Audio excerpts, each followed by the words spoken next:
Olá, este é o blog Civil Imobiliário e hoje eu tenho a enorme satisfação de entrevistar o professor Arnaldo Rosepian, procurador de Justiça e conselheiro do Conselho Nacional de Justiça.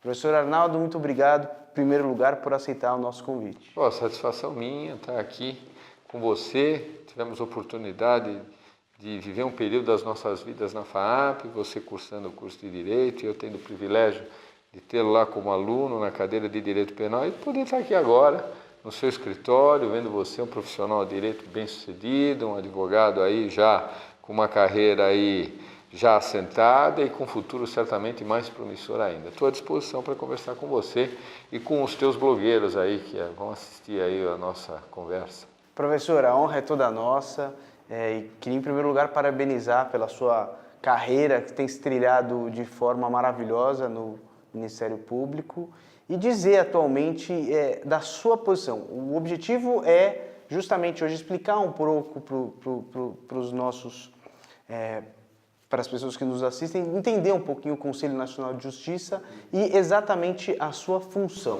Pois não. Eu estou com 29 anos de Ministério Público, né? Ingressei, portanto, na tenra idade, tinha acabado de sair da Faculdade de Direito, eu tive a oportunidade de estudar no Largo São Francisco, e antes de chegar no Conselho Nacional de Justiça, eu tive uma experiência fora da carreira, eu fui secretário de Segurança Pública aqui de São Paulo 2 anos, e quando eu integrava o gabinete da administração anterior do Ministério Público do Dr. Márcio Elias Rosa, que era o Procurador-Geral de Justiça, surgiu a ideia de que nós tentássemos oferecer nosso nome para compor o Conselho Nacional de Justiça. Não sei, é importante falar isso para o espectador, que o Conselho Nacional de Justiça é uma criação da Emenda 45, né?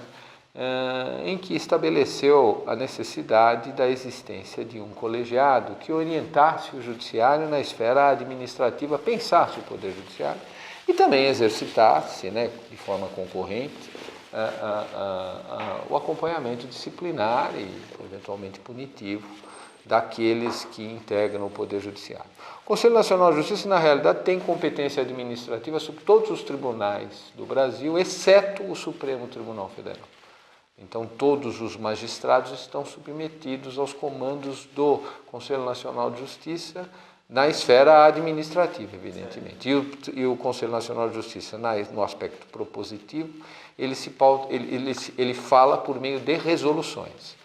Claro que no procedimento disciplinar é o processo administrativo disciplinar, onde se impõe punição ao magistrado, mas não é esse o aspecto mais importante, pelo menos no meu ponto de vista. Acho que o aspecto mais importante é ele pensar o judiciário. E ele tem uma composição interessante, são 9 magistrados, né? E a presidência é sempre a presidência cumulativa com a presidência do Supremo Tribunal Federal, e hoje nós temos o ministro Ricardo Lewandowski. A partir de 10 de setembro, a ministra Carmen Lúcia assume a presidência do Supremo e automaticamente a presidência do Conselho Nacional de Justiça. Então, eu dizia, são 9 magistrados, são 2 representantes do Ministério Público e 4 advogados. Né? Na verdade, 2 advogados indicados pelo Conselho Federal da OAB, um indicado pela Câmara Federal e o outro indicado pelo Senado da República. Eu assendo ao Conselho Nacional de Justiça na cadeira destinada ao Ministério Público dos Estados. Eu me submeti a uma eleição interna, porque havia um colega que disputou comigo, o meu nome foi vitorioso, meu nome foi para Brasília, junto com o nome dos integrantes dos Ministérios Públicos dos demais estados da Federação, e o Procurador-Geral da República, Rodrigo Janot, entendeu por bem nos indicar. Eu fui submetido à sabatina pela Comissão de Constituição e Justiça do Senado, e depois meu nome foi aprovado em votação secreta junto de todo o colegiado dos senadores. Com essa composição em que o judiciário tem proeminência, a função do representante do Ministério Público no aspecto propositivo de novas ações, dos avanços do judiciário, tem que ser uma ação que busque prestigiar todo o sistema de justiça. E o que me inspira a integrar o CNJ é a certeza de que ele não é um organismo voltado único e exclusivamente para cuidar do judiciário. Ele é um organismo voltado para fazer com que o sistema de justiça seja o sistema de justiça que atenda aos interesses do contribuinte, do cidadão brasileiro. Por quê? Porque, sobretudo no momento presente, o judiciário tem se revelado sempre o último refúgio de esperança para aquele desassistido, aquele que não tem um serviço público oferecido a contento, enfim, aquele que é vítima de uma violência do Estado, ou enfim, de uma violência por conta de questões relacionadas com falta de segurança, enfim. É o Poder Judiciário que deve garantir os direitos que estão lá consagrados no artigo 5º, mas também os direitos sociais tão caros que estão lá no artigo 6º, e da Constituição de 88 para cá, o Judiciário tem sido muito demandado nessa área. E o Conselho Nacional de Justiça é quem cria as políticas na área de saúde, ou seja, como é que eu posso melhorar a prestação jurisdicional? Claro, isso é importante que fique bastante explicitado, nem de longe interferir no exercício da jurisdição. O exercício da jurisdição é algo sacrossanto, que é a garantia de qualquer país democrático e, graças a Deus, para todos nós, né? Para todos os operadores do direito, para toda a população brasileira. Estou absolutamente convencido que é um colegiado que tem muito a oferecer para a população brasileira. Por quê?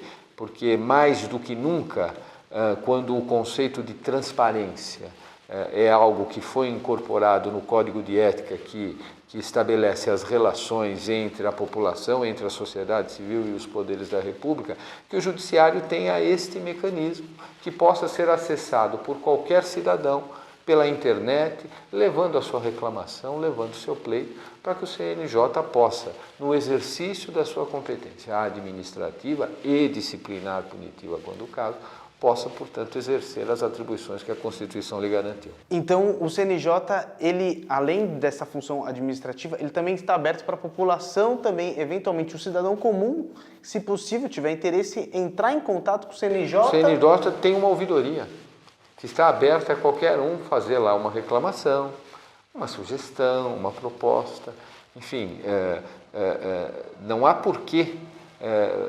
desconsiderar ideias que muitas vezes podem dar frutos por meio de alguma iniciativa que seja levada por meio das comissões que compõem aquele colegiado. Eu lhe dou um exemplo. Agora mesmo, nós, na regulamentação do novo Código de Processo Civil, alguns aspectos nós nos direcionamos por meio de audiências públicas. Como foi a questão dos peritos? Por exemplo, né, a questão do valor de remuneração, a forma de investidura, de nomeação pelo magistrado. Então, veja, os mecanismos de contato com a população estão à disposição e, claro, eu não perco de vista que no Brasil cidadania é um conceito ainda em construção. A população precisa, sim, tomar conhecimento do que está sendo feito e cobrar, né? Cobrar dos poderes um país melhor, os poderes da República mais eficientes, né? E acho que esta é uma obra sempre inacabada e o Judiciário faz parte dessa composição toda. Professor, a gente vive um momento político, econômico no Brasil, com investigações pela Polícia Federal, enfim, que o brasileiro começou a se importar um pouco mais e refletir um pouco mais sobre as investigações, sobre processos de investigação criminal. E eu tenho visto que o Ministério Público ganhou um corpo, né, muito forte nessas investigações e passou a ser observado, passou a ganhar uma confiança, na verdade, maior da população, não é isso? Olha, eu diria a você o seguinte: o Ministério Público, com a configuração que recebe com a Constituição de 88, não tem paralelo em todo o mundo. De fato, o Ministério Público tem a investigação criminal e tem também a sua atuação na área dos interesses difusos, que garantem à população, muitas vezes, serviços do Poder Executivo que não estão sendo suficientemente oferecidos. Mas no aspecto que você traz da investigação criminal, quer me parecer que a sociedade deixou claro o que ela queria quando do episódio da PEC 37. Que era um absoluto equívoco daqueles que entendiam que aquela demanda deveria ser vencedora. Por quê? Porque no Brasil o que nós necessitamos é de instituições que investiguem, e não havia como você deixar o Ministério Público de fora do exercício desta atribuição que a Constituição Federal lhe garante. nas suas prerrogativas e nos seus deveres funcionais.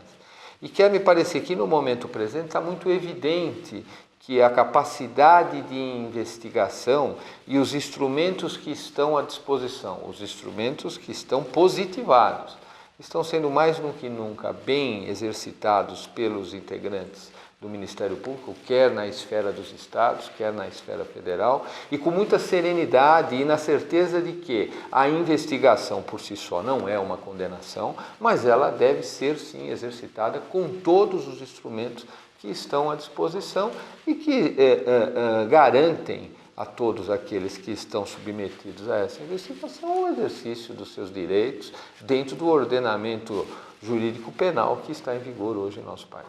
Professor Arnaldo, queria agradecer imensamente a entrevista que você nos concedeu, o carinho de nos receber aqui. Para mim, você, para toda a nossa turma, sempre foi um dos melhores professores da FAAP. A gente guarda o seu nome com muito carinho. Eu agradeço a sua generosidade e quero dizer que meu mandato no Conselho Nacional de Justiça vai até 31 de agosto de 2017. E eu sempre que convocado estarei à disposição para conversar com você e com seus espectadores. É sempre uma satisfação poder revê-lo e resgatar o nosso tempo de convivência lá na FAAP. Muito obrigado, professor. Obrigado.